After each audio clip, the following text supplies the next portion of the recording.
live from Quezon City, Philippines. Your news, current affairs, and public service channel, Margo TV Philippines, live.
Magandang gabi, Luzon, Visayas, Mindanao. Ang pangbabalik ng ating programang CCW, Citizen Crime Watch, Bantay Kalusugan. Ang inyong prinsipeng manggagamot, ang inyong lingkod, Prince Tumawis. Nagbabalik ang ating programa sa makatuwid, mabalik na rin ang ating boses. Kahapon po mga kababayan ay meron din ako broadcasting sa DXGP 89.7 FM Agusan Radio. Di po tayo nakapang-broadcast kasi talagang itong boses natin ay gamit na gamit. So, sa awa ng Diyos, no, meron naman tayong salabat, no? Sayang itong item na to, pwede kong i-promote sa inyo. Ayoko lang, takpan ko na lang. Pero salabat yan. Yan, that is the power of salabat. Ginger, it's a natural ginger. No? Sabihin, luya. Pwede kayong magdikdik ng luya. Pwede kayong mag-blender ng luya. Okay, mas maganda, walang asukal. Ayan.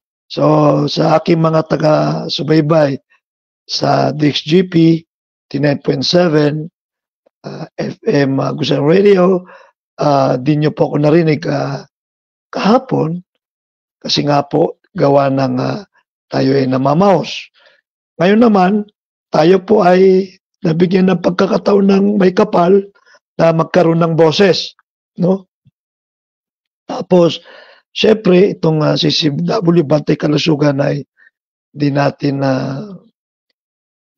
talaga pinalagpas, mga kababayan.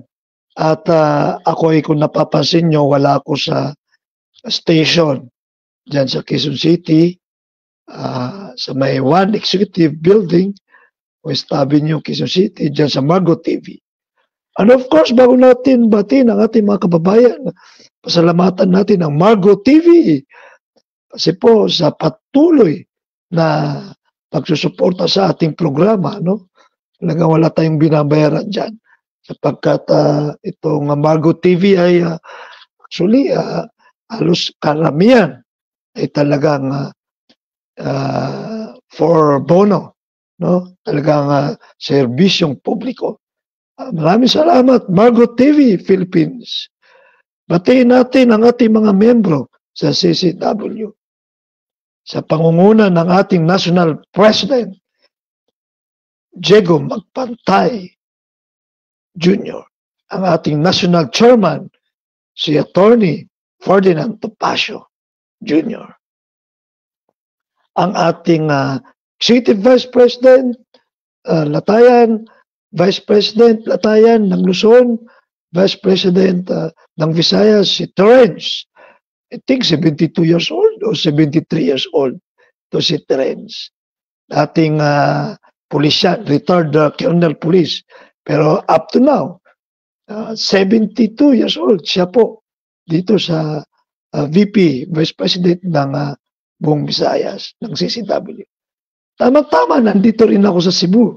Kasi nga po, sa aming training sa Drug Advisory Program ng Colombo Plan, sponsored by the US Embassy. No? So, nandito ako sa Cebu. Ayan, yung mga kabembro natin dito sa Visayas, CCW Visayas, ang inyong prinsipeng mga kamot nandito po. No? Pag may oras ako, mabisita ko kayo. At syempre, ang ating VP for Mindanao, si King Tumawis, ang hari ng lansangan. The same thing, siya rin ang Regional Director ng LTO ng Region 12. Ayan. Sa lahat ng Regional Chairman, Regional Director ng CCW, at saka mga kanilang respective Executive or Deputy Director or Chairman ng every region ng CCW. Magandang gabi sa inyo. Special mention ko ang aking Executive Director dyan, ang aking Deputy Director dyan sa Caraga Region, si Ma'am Vicky Buyog. Yan. Kasi ako rin po ang SafeFam member tayo ng board ng BOT, ng CCW sa national officers, ay tayo rin ang concomitant na regional director ng CCW Caraga. Yan. Sa lahat ng mga provincial chairman at saka municipal chairman as well as city chairman ng ating mga chapter, respective chapter ng CCW. Magandang gabi sa inyo, mga kabantay, tagamasid, o nagbabantay tayo, tagamasid tayo sa lipunan. Sa ating mga, of course, sa ating mga frontliners, no, yung mga membro natin sa CCW, no, na hindi naman usapin rito ay yung mga executive mga officers lang ng kada chapter. Talagang ang lalo kong binabati rito ang ating mga ordinary members ng CCW na pinagmamalaki natin sila. Sapagkat itong aming organization ay volunteer. Wala po tayong nakukuhang compensation rito. No? Volunteer. Na kahit nakataya ang buhay natin sa pagsusulong, pagtulong bilang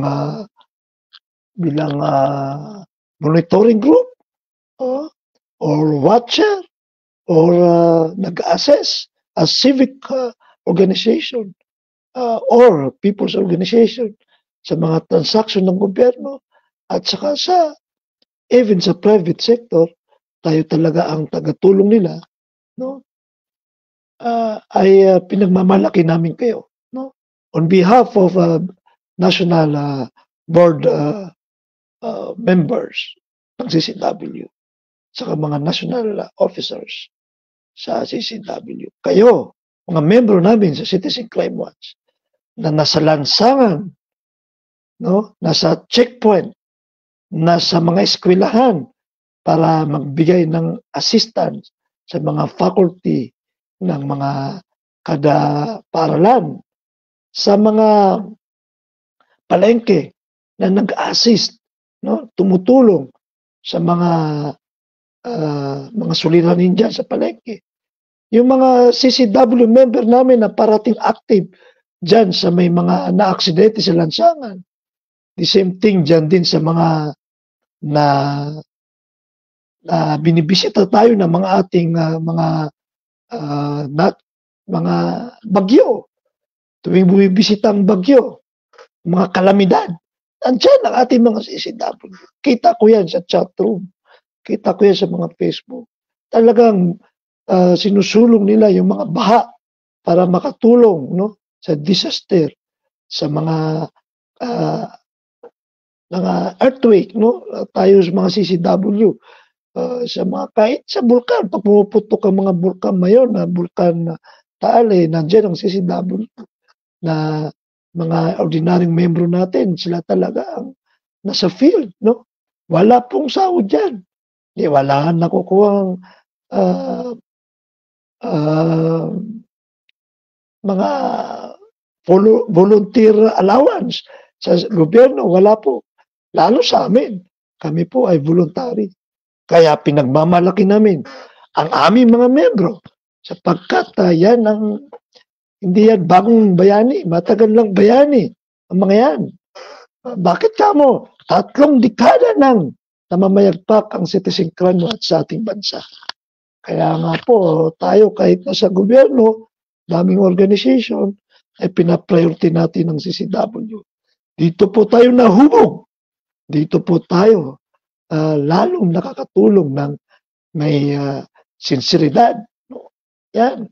Kaya yung mga previous namin mga kamembro, pinagkapira nila ang aming organization, alam mo naman, may risk talaga na ginagamit na sa kapirahan. So buti na lang, nalinis namin ang national, no? Nalinis po namin, no? Hindi tayo makalisalis. Kasi dito ko ramdam. This is where I belong for this group of people, no? Ito yung mga taong tumutulong, no? We may have a different religion, different tribes, Pero ang CCW, tumutulong talaga yan. Yan, na walang bahid na politika, walang bahid na korupsyon. Kasi nga po, kami po ang taga-masid. Kami ang taga-saksi. Sumasaksi po kami. No? Pwede kaming umasis sa mga ididimanda. In fact, kami rin ay nagdidimanda. No? Nandiyan ang aming batikang attorney, no? Batikang abogado, ang aming national chairman na si Attorney Ferdinand Topacio Jr. Yan, pangalawang gwapo ng CCW kasi ang pinakaunang gwapo ay ang ating national president na si Jigs Magpatay Jr. Ayan, no? So, yan ang aming organization.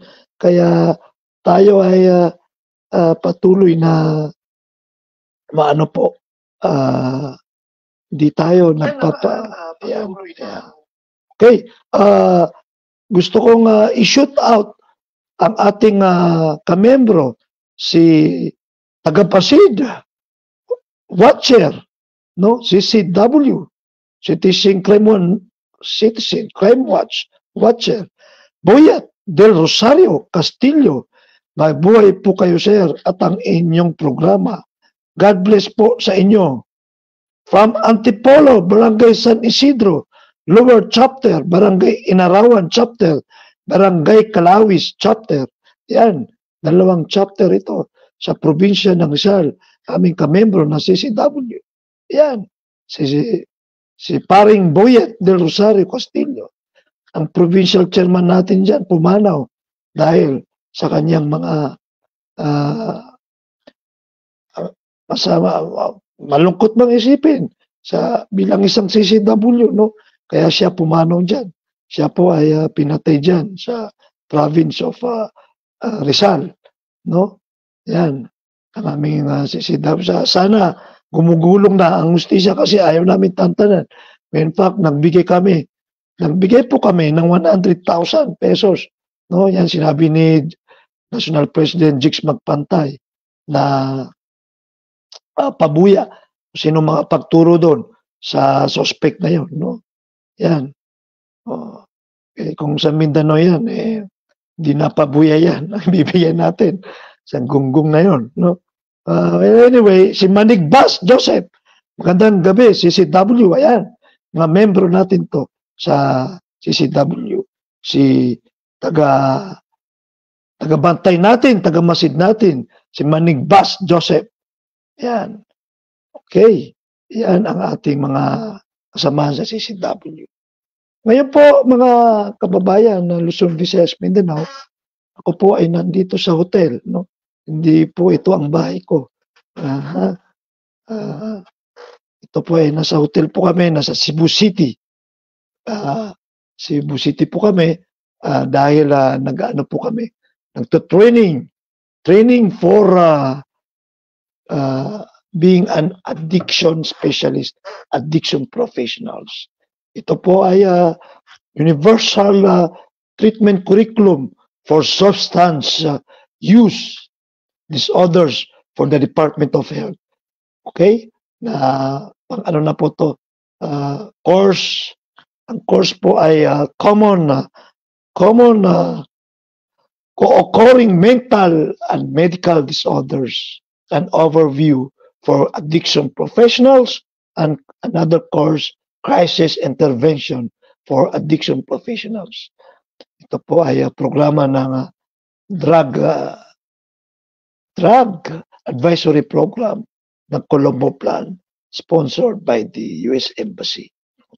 So, siyempre tayo bilang addiction specialist ay lahat ng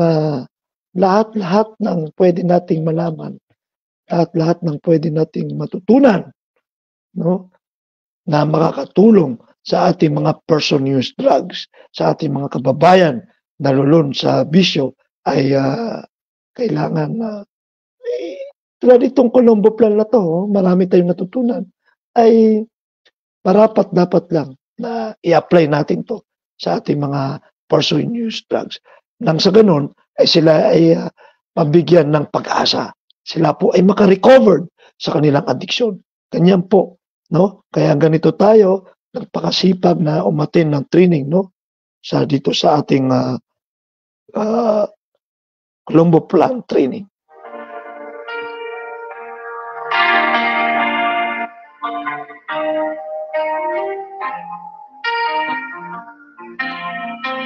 Give me one more night.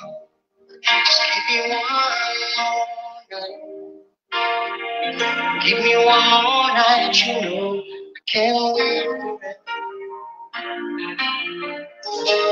I've been trying oh so long to let you know how I feel. If I stumble and I fall, would you help me back so I can make you see? Please, will you give me just one? Just give me one. Give me one more night, you know can make. Kababayan, magbigay lang ako ng pahapyaw dito sa ating medyo kasi 5 days po ito, no? From Monday up to Friday, aming training, no? Para may matutunan tayo. Lalo na dito sa ating programa ay mapatungkol sa kalusugan, no? Ito po ay hindi lang sa ating mga kababayan na nalulung sa bisyo, kundi pati sa ating mga kababayan na may mental health problem. May problema, may suliranin sa pag-iisip. Yan. May mga natutunan tayo rito na nalaman natin, no? Ano ang substance use disorder, no? Na bali mental health problem na induced by substance use disorder. Ibig sabihin, nagkaroon ng problema sa pag-iisip dahil sa paggagamit ng droga, no? Paggamit ng droga.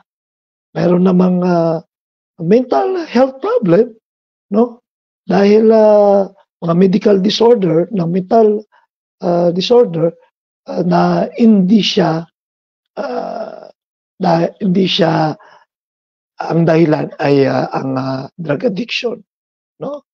So yan ang mga natutunan natin, papaano natin. Meron naman kasi tulad yung ADHD, yan ituturo ko sa inyo yan. Yung ADHD, yung tawag rito, ADHD is anxiety disorder with hyperactive, basahin ko, baka magkamali tayo ng attention deficit hyperactivity disorder. Yan, tuloy, muntik lang tayo magkamali, mga kababayan. Ang attention deficit hyperactivity disorder, parati natin naririnig yan sa ating mga doktor, no? Saka dyan sa mga, minsan itong mga nagmamagaling na social media influencer, ano-ano pang sinasabi nila dyan. Very sensitive yan. Kami lang po mga expert ang pwedeng mag-diagnose sa mga pagdating sa ating ganitong kami po ang may field, mastery of field, o mastery of areas ng profession. Kasi may stigma po sa mental health. Lalo na pag ikaw nagda-diagnose tapos ibang pagkaintindi ng ating mga kababayan na may problema sa pag-isip, ay mas lalong lalaki ang problema. Okay? So, huwag kayong basta-basta mag-diagnose, magmamarunong. Ito sa social media, dami ko nang napapansin. Okay? So, balik tayo doon sa attention deficit hyperactivity disorder. Ayan. No? ADHD. Pag po may ADHD ang bata, usually, meron po tayong tinatawag dyan na newborn screening. Pag pinanganak ang bata. Ngayon, habang lumalaki, mayroong napapansin usually ang mga magulang, kailangan masabi sa pediatrician, yan, yung kulang sa attention deficit, yung mga delayed yung mga pagsasalita. Depende, no? Hindi ko lahat pwedeng masabi rito, no?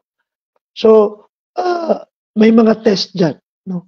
Ang ating mga expert na doktor bago natin masabi na ADHD. Ayun, 'pag may ADHD ang tao, hindi naman tinatawag na ADHD ay problema na 'yan. Naagapan naman at saka actually karamihan diyan matatalino, eh.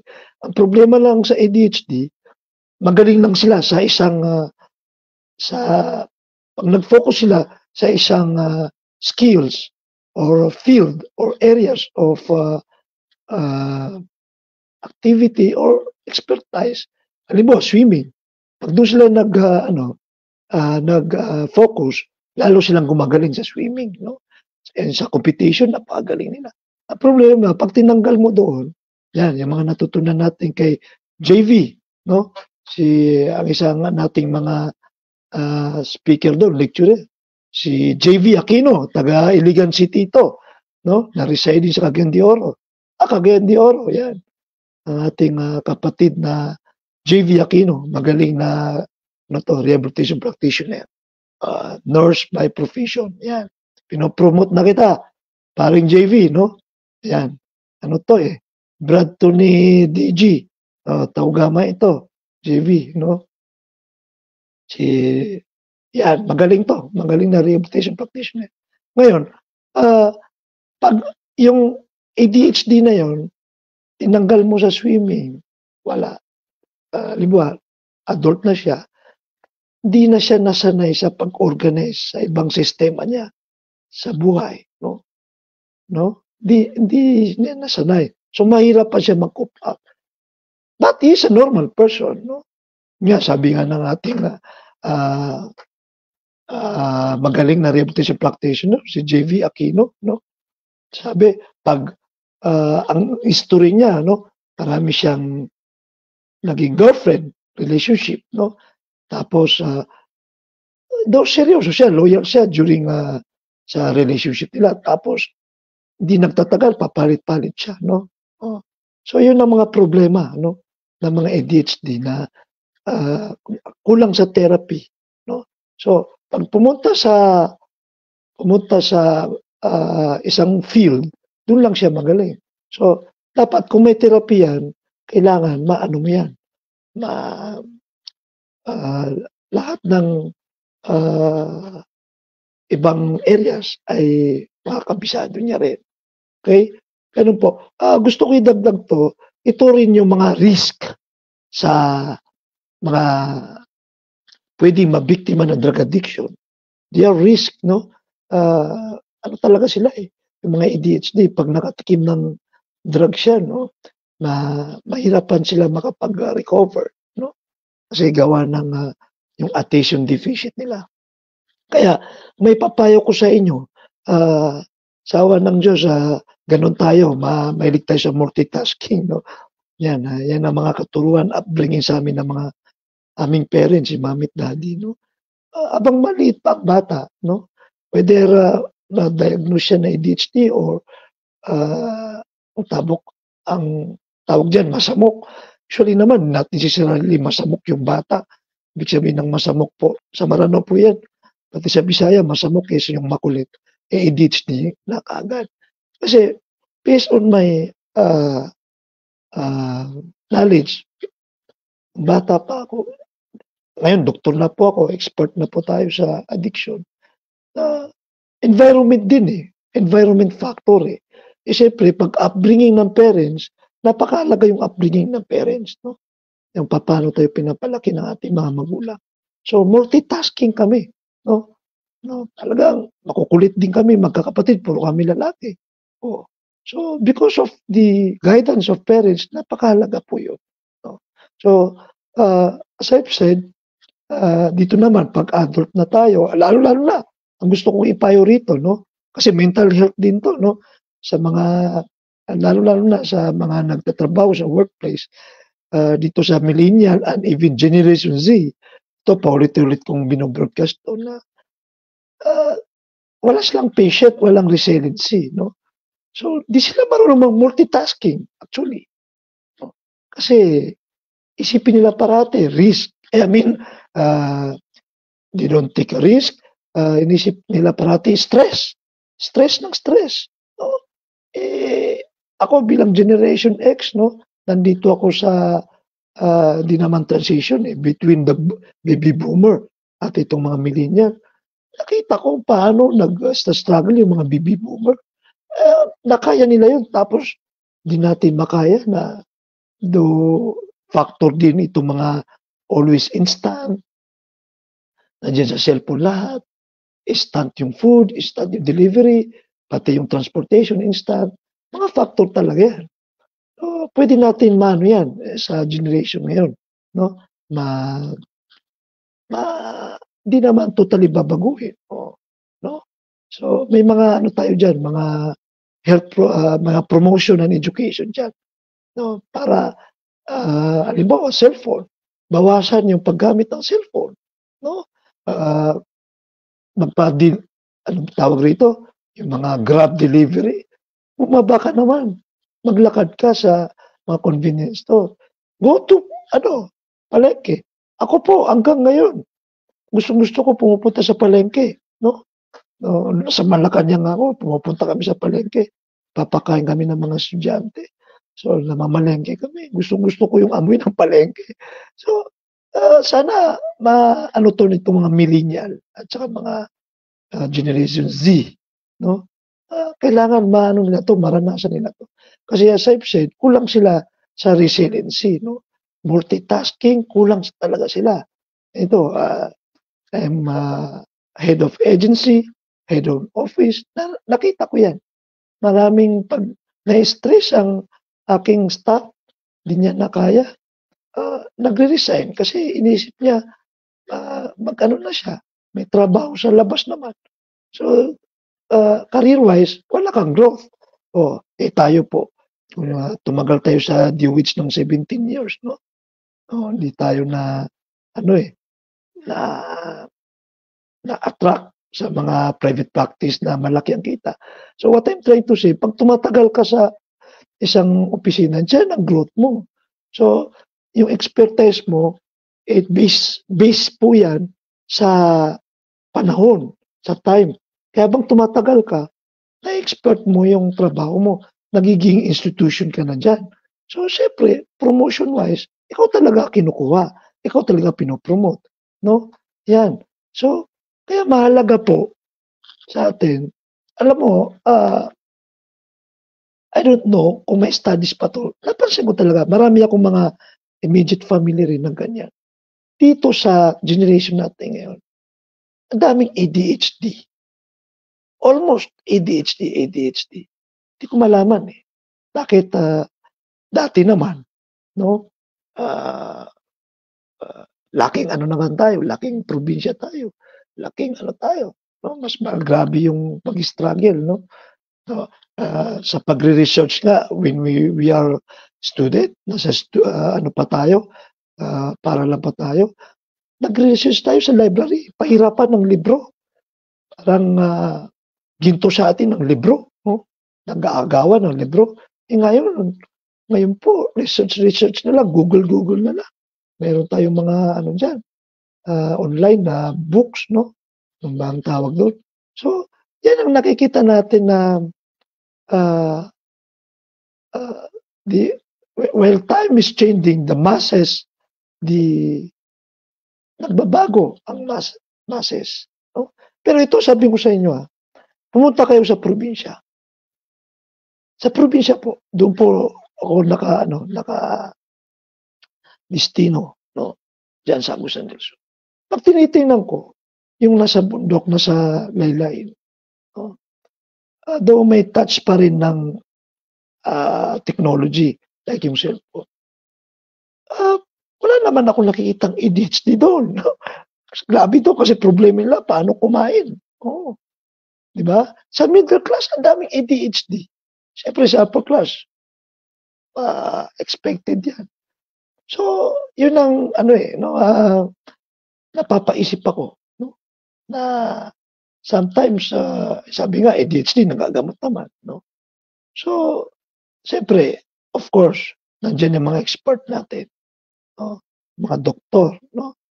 mga psychiatrists, psychologists, mga addiction specialist, mga nakakaalam, no, sa ating itong mga mental problem. Pero para sa akin po, mga kababayan, parents, diyan nag-uumpisa. Napaka-importante ang ating mga magulang. Whether may ADHD or suspected ADHD o wala, talagang mga magulang natin, napaka-importante po ito sa atin na sila po ang not only para i-guide tayo, gabayan, kundi sila talaga ang malaking factor na yung mental health natin, yung behavior natin, yung personality natin, no? No? Kasi personality disorder para sa yan na topic din namin rito, it is all about sa family yan. Diyan nag-uumpisa. Kaya yung may mga trauma, diyan, childhood trauma, and then it will reflect sa personality natin. It will reflect sa behavior. So, pag hindi natin na-overcome yan, it will lead to disorder. No? So, yan po gaano ka-importante yung ating talakayan ngayon. Kasi nga po, napakahalaga na ating pag-usapan mental health and also the drug addiction po, mga kababayan. Okay? Yan. Oh. So, ano pa ba ang gusto natin pag-usapan? Tingnan natin, baka mayroong, ayan, watching si Yunus Abdul Nasir. Oh, magandang gabi sa iyo, Yunus. Bantayan mo ang ating mga pasyente dyan. No? Yan. Ang ating house parent. No? Yan. Okay. Mga kababayan, parati nating tandaan na tayo po ay mahalaga na gabayan ng ating mga anak. Okay? Kasi wala naman talagang gagabay kundi tayo mga magulang. Ngayon, kung tayo naman po ay walang mga magulang, yung mga tita, tito, ay talagang gabayan ng ating mga musmus na mga anak. A voice was crying out. Say you, say me, says for always. That's the way it should be. Say you, say me, say it together. Ayan. ADHD, pag may ADHD, prone yan sa drug addiction. No? Nagagamot po ang ADHD. Kailangan ng therapy. Meron ding gamot dyan, no? Ang binibigay. Na what I'm trying to say, may medicine dyan. Pero kahit may medicine, wala namang therapy. Yung counseling therapy, yung may program therapy, ay hindi yan ma-overcome natin ang ADHD. Okay. Mga kababayan, shift tayo sa topic Ito gusto ko pag-usapan kasi nung last time wala po tayong boses dito sa ating programa. Yung sa ito naman sa politika, ang politika naman natin ay kung ang magulo ang ating politika sa ating bansa ay maapektuhan ng ating sektor ng kalusugan. Diba? Ganun lang yan. Related pa rin yan, no? So, ito tayo sa federalism, no? Kasi nga po, bago ko pala itopic yung federalism, no? It's too early, no? Dito muna tayo, bakit gusto kong pag-usapan itong gustong humiwalay ang Mindanao. Mindanao po ay gustong humiwalay. Sabi ni former President Rodrigo Duterte, tapos si Congressman Alvarez, no? Kahapon o nung isang araw, may manifesto ang mga congressman sa House of Representatives, na mga congressman sa Mindanao. I don't know kung ilan yun, 30 plus o 50 plus na talagang they are not into independent Mindanao, to separate Mindanao in our country. Separate ang Pilipinas, ang Mindanao. Hindi po sila doon, no? Yan. Siyempre, they are not favor. Kasi, kung yun po ay, yung issue na yan, nakakaano yan eh. It will create chaos eh, no? It will create chaos. Lalo na sa ating mga kababayan. We are 110 million by total populace, no? Ating populasyon. Karamihan dyan sa lower class ay kung anong nare-receive nilang information, papaniwalaan nila. Saka, pati itong mga middle class natin, karamihan dyan, chismosa. Kasi nature ng Pinoy yan. So, it will create chaos. No? So, bilang isang Muslim, my roots is from my homeland, Bangsamoro. I'm a native, I belong to a native tribes of Maranaos. No? Even before pa, my ancestors, no, I'm a descendant of the old sultanate form of government of this country. No? Sultanate, no? Bago pa dumating ang mga Espanyol, mayroon na po tayong form of government rito sa ating bansa, sultanate, no? Yan. Mayroong raha, yan, may mga sultan, may mga bayalabi, ganyan yan, meron yan, no? So, sa Cebu, dito po sa Cebu, nandito ako ngayon sa Cebu, no? Si Raha humabol, yan. Sa Bohol, si Raha, kalimutan ko, no? Diyan sa Luzon, si Raha, I just mentioned the few, si Raha Sulaiman. Dito sa Mindanao, marami dyan. Sultan Kudarat, yan. Yung Sultanate of Maguindanao, Sultanate of Hulu, yan. Yan yung Minso pala, no? Mindanao, Hulu, Peninsula, and Palawan. Meron na tayong existing na pamamalakad ng ating sariling teritoryo. So, meron silang mga teritoryo, pero nagtutulungan sila. Wala silang central government. No?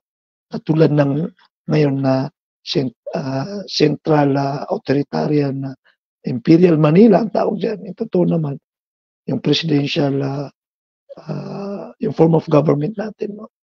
So, ngayon. So, yan. Kaya binanggit ko po ito kasi kung may karapatan na gusto naming mahiwalay ang Mindanao, kami po mga kami po na sa Bangsamoro. Kasi nga po, kami po ay pinaglaban namin ang Mindanao. Actually, hindi lang Mindanao. Kasi kung naalala niyo po, way back to our history, lumis back ang mga taga Mindanao. Tinatawag nilang Moro, tinatawag ng mga Espanyol na Moro, yung mga praile na yan. Tinispa kanila ang Luzon. Kaya nga yung intramuros na yan, pinagawang malaking pader na yan. Intramuros, ibig sabihin, intramuros, para hindi makapasok yung mga muro. Yan. Kaya kayong ating mga mahal na kababayan, balikan nyo ang inyong kasaysayan. No? Talagang pinuntahan nila yan. Nirespakan nila. No? Kaya nga naipatayo yung intramuros na yan. No? Kaya nga dyan na nasawi si Raha Sulaiman. So, matagal na tayong iisa kung tutuusin. No? Wala namang history na pumunta sa atin ng mga Indonesia nung kasagsagan ng pagsakop ng Espanyol. No? So far, wala ko na Malaysia o Indonesia, no? Sa aking kaalaman. No? So, wala. So, dito sa Pilipinas, ay talagang dati pa ay nagtutulungan yan. Meron na tayong form of government na sultanate, no? Yan.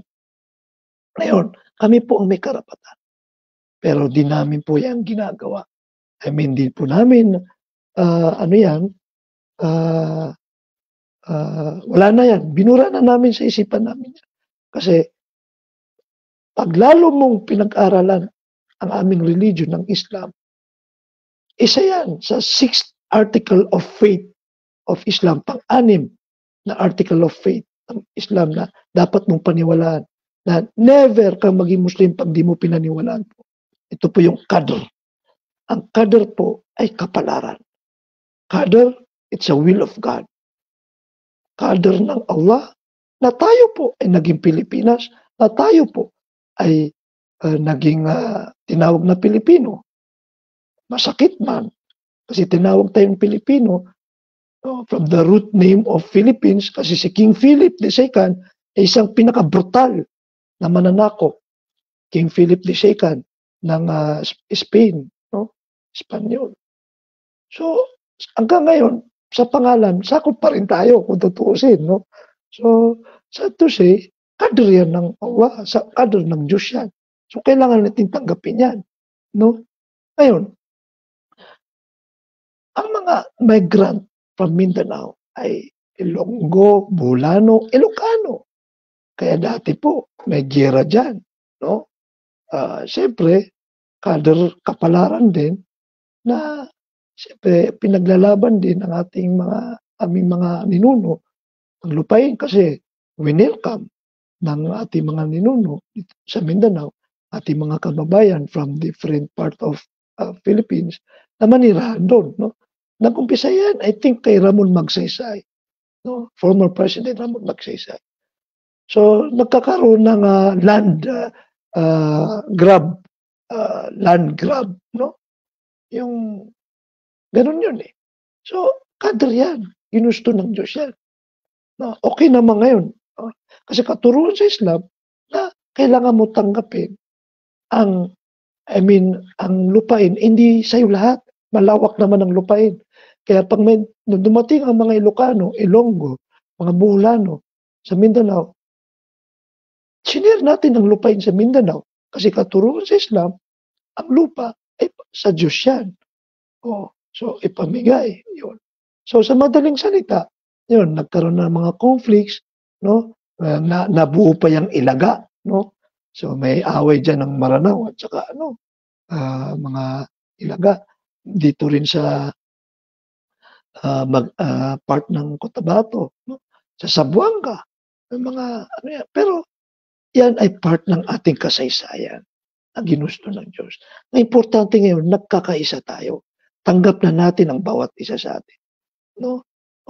Kung tutusin, ang MILF, MNLF, in fact, wala ngayon ang ng Abu Sayyaf. No? Kung mayroon man dyan, mga iba, ay yan ay mga, usually, yan yung mga lost command. No? Siyempre, usually, involved sa drugs, involved sa rido, tapos doon lang siya pumupunta sa mga grupong lost command. No? At sinasabing Maute Group, andyan lang naman. No? Napuksa na. No? So, for us ngayon, tahimik ang Mindanao, wag nating palaki ng issue na isi-separate ang Mindanao. Wag nating gawin yan. Wag nating itong kachismisan na yan, no?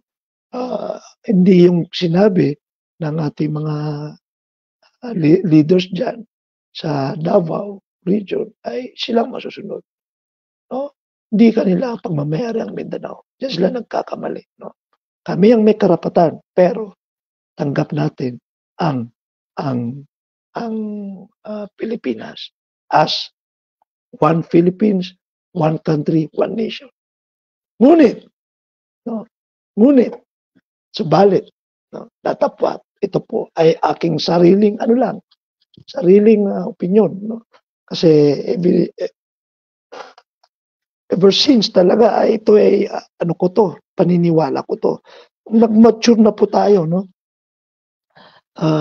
Student leader po tayo dati, no? Talagang pinaglalaban din natin na dumaan sa isip din natin ang hiwalay ang Mindanao. Pero nung nag-mature na po tayo, nalaman natin, kasi inaral natin ang ating religion, mas lalo natin naintindihan na ang ating religion ay kapayapaan. Doon napaisip ako na hindi talaga hiwalay ang Pilipinas. Dapat, ang Mindanao sa Pilipinas. Pero, subalit, dapat, kailangan magkaroon tayo ng buksan natin ang ating isipan, ang ating sarili, ang tinatawag na federalismo. Yan. Tagal na nating sinusulong yan, no? 2011, I was there in meron tayong mga advocacy sa federalism. No, hindi po tayo sumasama sa banwigon dahil lang may federalismo. Dati pa yan, sinusulong natin. Kasi nga po, safe said, tagal na tayong may form of government na somehow federal ang structure niya, yung sultanate po. Ito lang, no? Ito lang ang challenge ko sa inyo, mga kababayan. Bakit almost all countries in the world, lahat ng kanilang form of government, pamamalakad sa kanilang pamahalaan, sa kanilang gobyerno, ay federal state? Na-challenge ko kayo niyan. Ang iniidolo nyo na superpower na United States of America, it is a federal state. Oh, ang Japan, no, na talagang kilala yan. Oh, sila nga yung nag-ano pa sa World War II, di ba? So, bakit federal state sila? Mag-research kayo. Oh, sa Australia, okay, marami. Ang Russia, mayroong, pero magkakaiba, pero still federal state pa rin. No? Ang China, of course, iba yan. No? So, almost lahat, i-research nyo. Mga bansa dyan sa Europe, no? Mga federal state yan. No? So, bakit ayaw natin? Kasi kung meron tayong tinitingala, gustong gayahin ang pamamalakad ng gobyerno, ay ang mga developed countries na. Yung sinasabi lang mga first class, first world. Tayo daw, third world country tayo eh. So, scientific base, evidence base, ano pa? Di tayo tanga para di natin maano yan, na-process sa utak natin. Bakit ayaw natin? Di ba mga kababayan? Lahat na lang, federal state, halos lahat ng bansa. Kasi pag may federal state po, there is an equal share of rights, wealth, power, no? Yan ang totoong demokrasi. Yan ang totoong demokrasya. Di ba, mga kababayan? Yan. Kung tutuusin, marapatin nyo, dapat pangilayin nyo yan. It's crazy, but it's true. I never thought that I could need someone as much as I need you. I love you. Mga kababayan, DJ, sana pa-extendin mo ako kahit 10 minutes lang ha, DJ. 10 minutes lang, no? Kasi para mapagpatuloy natin itong usapin natin tungkol sa federalism. Maganda po yan. Kaya kailangan makatawid tayo sa federalismo. Ako po, nasa health ako, talagang makikita mo may discrimination pag taga Mindanao ka. Kahit sa gobyerno, no, kahit sa private sector, no, pag taga Mindanao ka, di-discriminate ka. Kahit dyan sa may mga specialty board, no, para ma-diplomate ang mga doktor. Kasi pumasa man sa exam, pero sa oral, di pumapasa. So, marami, ang daming factors. In fact, tayo sa Pilipinas ay very applicable sa atin kasi diversified tayo. Magkakaiba. May mga sari-sariling tribes, sari-sariling religion, sari-sariling kultura, tradisyon. May kanya-kanya pala. Tsaka yung geographical natin archipelago. Sa atin talaga applicable no? Ang federalism. Yan. So, gusto ko sabihin itong yung nagpa-podcast yun sa TikTok yata yun. itong mga 'to na mga millennial 'yan malamang na 'pag nahiwalay daw ang Mindanao ay kawawa ang Mindanao. Kasi nga po, taga Quezon City 'yun, eh. Kawawa daw tayo sa Mindanao, eh, mali 'yun. Eh, ang food basket of our country ang Mindanao.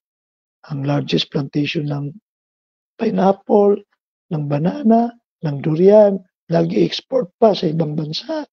Sa Mindanao 'yan. Mga mining, sa'min maraming mining. Eh, anong mining sa Luzon? Mayon Volcano, 'di ba? Yung lahar puwede pa, ginawang, ano, gravas. Oo, yung galing sa Mount Pinatubo.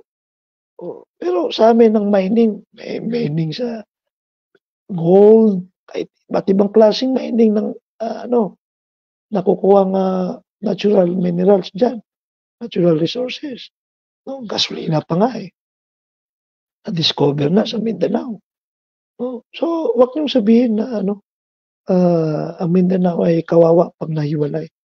Hindi, oh, sa tax pa lang, oh, kasi ang tax ng halimbawa sa amin po sa Lanao del Sur nandiyan ang Agus 1, Agus 2, Agus 3, Agus 2 yata.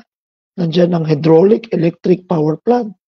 Oh, saan napupunta tax niyan? Ang opisina niyan nasa Quezon City o sa Makati, do'n napupunta bilyon-bilyon, buwan-buwan. Do'n napupunta. Oh, eh, sana sa'min mapunta, diyan sa farm, oh. Yan ang ano, diyan sa may Davao Region, Davao de Oro, Surigao, yan yung mga gold, mga silver, mga bronze, kung ano-anong mga mining diyan. Kung saan napupunta yung tax? Sa kaya nga Imperial Manila, diyan, kung saan ang national office ng, mining company. 'Di ba? Ganyan yan, eh. Ano bang mayroon diyan? Kasi nandiyan yung mga national offices sa NCR. Kaya kawawa ang ano, buti na lang, naaprubahan na yung ₱100 na wage, 'no, increased wage, 'no, yung sahod ating mga manggagawa. So, kaya gusto nating i-entertain 'tong federalismo kasi walang pagpantay-pantay na trato. Sa atin 'pag nakatawid po tayo sa federalismo ay lahat aahon, 'no, aahon ang bawat rehiyon, walang maiwan diyan. Meron naman tayong binibigay sa national na revenue, maybe 20% or 30%. Huwag nating, katakutan kunwari mini-mislead lang kayo ng mga pulitiko natin kasi ayaw ayaw ng pulitika. I mean, ayaw ng mga pulitiko na mawala tayo sa present form of government kasi mahihirapan sila benepisyo. Sila kasi nagbebenepisyo diyan. Kung katatakutan niyo ang political dynasty, yun nga ilalagay natin dun, eh. Yung kinraft natin nung last administration, 'no, pero hindi naman natuloy. Yung political dynasty sa kada rehiyon, oh, maiwasan pa. Tapos nandun pa rin ang ating demokrasya, the right of suffrage, ang pagboto o paghalal sa tao pa rin. O anong kinatatakot niyo doon? Anong kinatatakot niyo doon? Ang natatakot ang mga pulitiko natin na mas marami sa kanila. Gusto nila itong kasalukuyang pamamalakad ng gobyerno. Naniwala kayo. Kaya sana itong, nasa sinusulong nila ngayon, sana hindi dahil lang gusto mabudgetan yang mga People's Initiative or ano, wala, eh. Paulit-ulit tayo yung previous administration, puro bandwagon lang. Hindi totoo. Sana ito. Kasi kung titignan mo, sino ba nagsusulong niya? Mga pulitiko rin. So tanungin ko itong mga pulitiko natin, handa ba sila sa federalismo? Handa ba sila iwan yung si tatay, si nanay, si asawa, si anak ay gobernador, congressman, mayor, barangay chairman. Di ba? Di sila handa. Kaya, I don't, maybe, sa dasal lang. Pero ito, ulit-ulit kong sinasabi to, kay Pangulong Ferdinand Bongbong Romualdez Marcos Jr. Kayo po, kung legacy ang hinahanap nyo, legacy ang hinahanap nyo, kung namatay po kayo, hindi kayo makakalimutan yun. Kasama na kayo sa kasaysayan. Itong legacy na malalagpasan mo, pati ang legacy ng, ng tatay mo, Ferdinand Marcos Sr. Malalagpasan mo ang lahat na naging presidente sa Pilipinas. Lalagpasan mo para sa akin I can't justify that. Ang legacy. Why? Yung mga naging presidente natin, talagang yan, dumaan yan.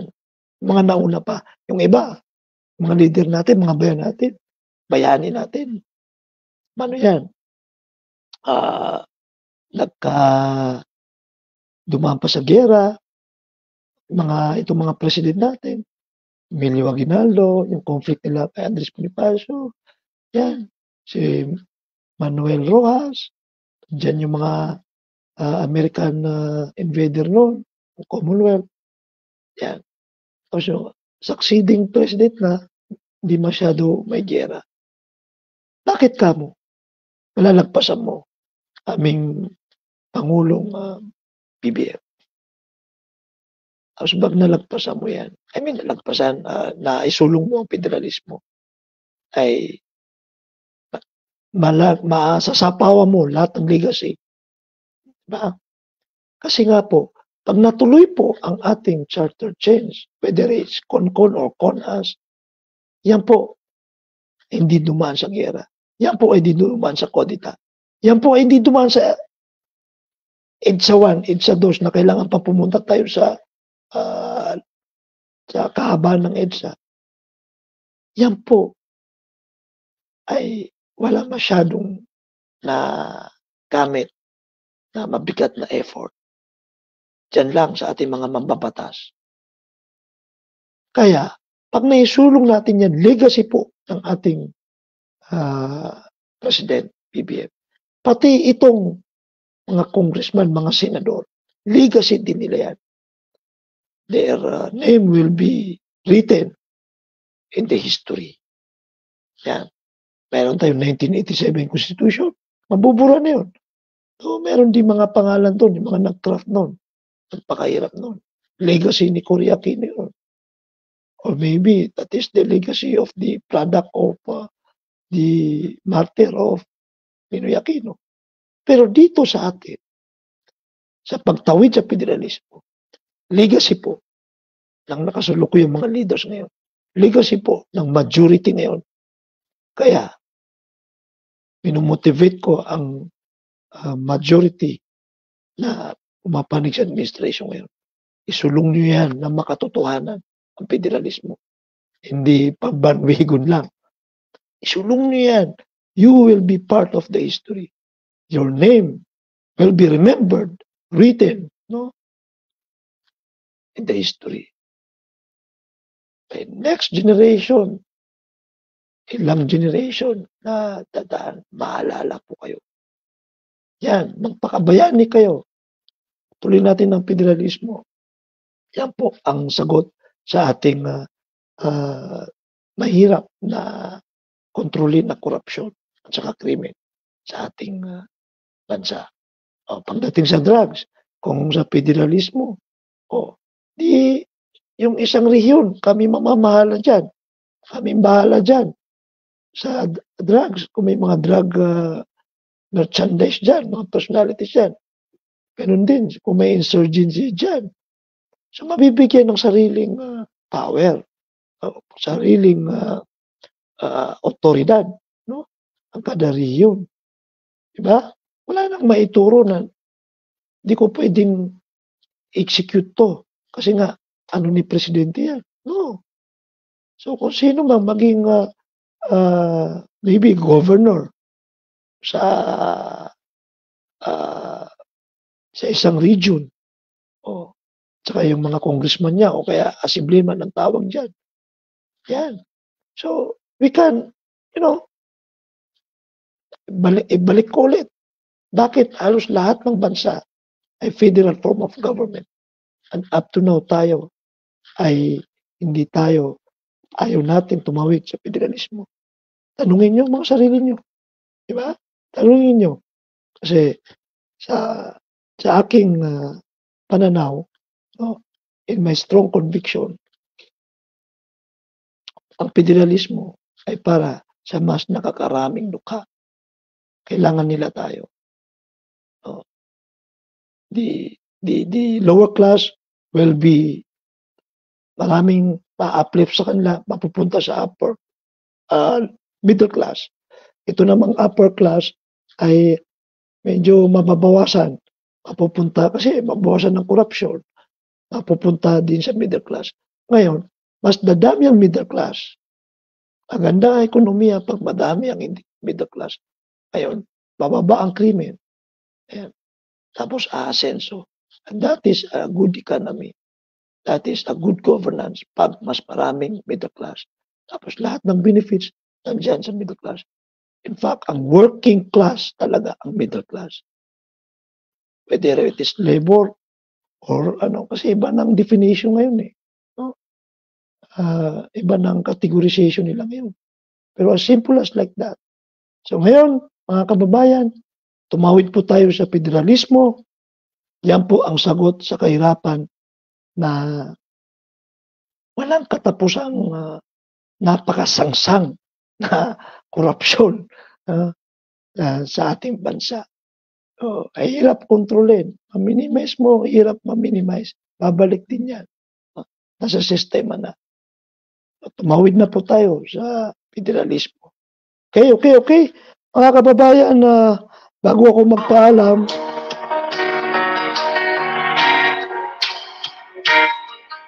When you found me, I was feeling like a cloud across the sun.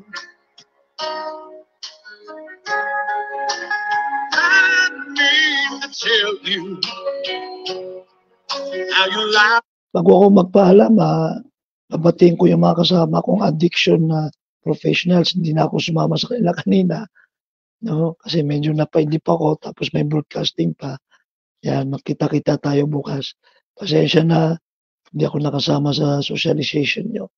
Ang importante, tayo ay marami tayong natutunan nitong training na to para sa ating mga kababayan na nalulun sa addiction at saka sa ating mga kababayan na may problema sa pag-iisip. Okay. Mga kababayan, mga ka-CCW, mga taga-bantay, taga-pagmasid, aming mga membro sa CCW, ako rin po ay na-anunsyo ko, panawagan ko rin na bumalik na rin na po ako sa pagsusulat. Binalik ko yung column ko sa dyaryo, no? Diyan sa Saksi Publishing at saka sa Bomba, no? Na publishing na Bagong Saksi publishing, newspaper publishing. Tabloid po yan. Kasi binalik ko po, sayang din na marami tayong nabibigyan ng tulong sa kaalaman, patungo sa kaalaman, sa kalusugan. Yan, binalik po natin yan. Ang kolom po natin dyan ay serbisyo, bantay kalusugan. Actually, mas nauna po yung kaysa dito sa atin, sa broadcasting. So, binalik ko na po yan, no? Diyan lang ang distribution yan, ay diyan lang sa may Metro Manila, no? Tabloid po yan. Alam nyo po na hindi naman very supportive ang ating mga kababayan ngayon sa mga newspaper platform. So, naniwala ko, babalik din tayo dyan, no? So, nandito po tayo ngayon sa digital world, no? Subalit, marami pa rin, lalo dyan sa Metro Manila, sa mga kalye na nagbabasa ng tabloid. Ayan, so ulitin ko, bumalik na po ang ating column dyan. Periodista tayo dyan sa Saksi, Bagong Saksi, na pinamagatang serbisyong bantay kalusugan ni Prinsipeng Manggagamot. Okay. Mga kababayan, ako po ay magpapaalam. Ang mensahe ko po sa inyo ay alagaan natin ang ating mental health, ang ating kalusugan sa pag-iisip. Ngunit, huwag naman natin masyadong abusuhin. Ibig sabihin ng abusuhin yung sa sobrang alaga ay naging scapegoat mo na, naging alibay mo na para sabihin mo na tamad ka, tinatamad ka pala, o kaya hindi ka magtatagumpay sa inyong larangan, sa lahat ng larangan ng areas of your field ng profession o kabuhayan. Kasi alagaan sa pamamagitan ng unang-una, kumapit kayo sa Diyos. Lahat naman ng karamihan sa Pilipino ay nasa reliyon ng Kristyanismo at saka Muslims, no? So, sa Islam. So, we believe in God, no? So, wala sa atin yung atheist. Kaya nga, atheist po yung walang Diyos. Kaya dyan sa Amerika, sa Europe, maraming suicidal dyan.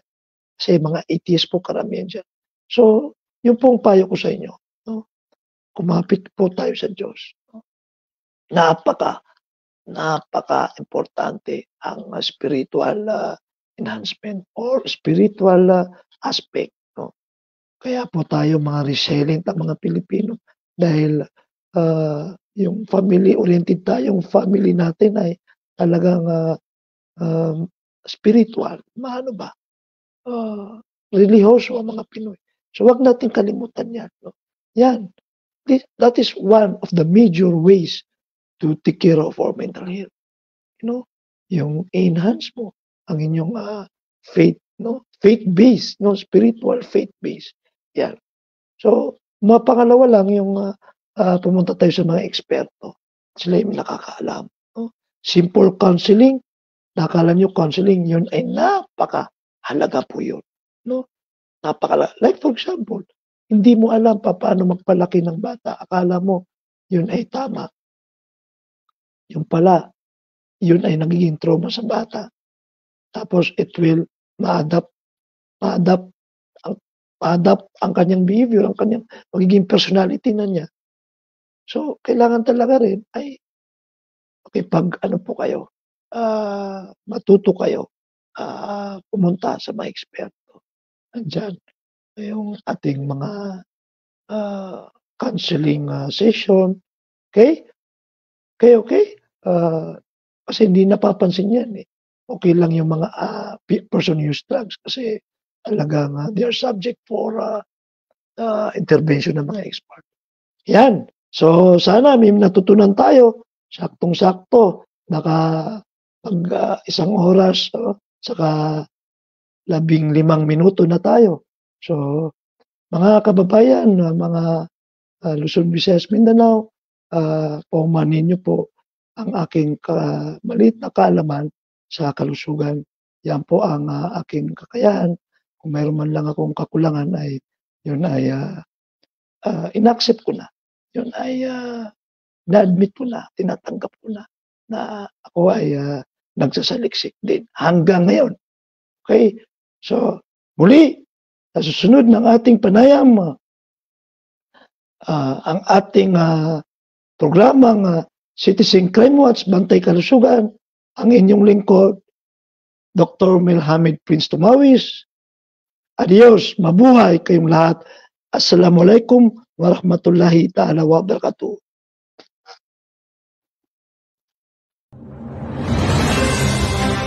Live from Quezon City, Philippines, your news, current affairs, and public service channel, Margo TV Philippines, live.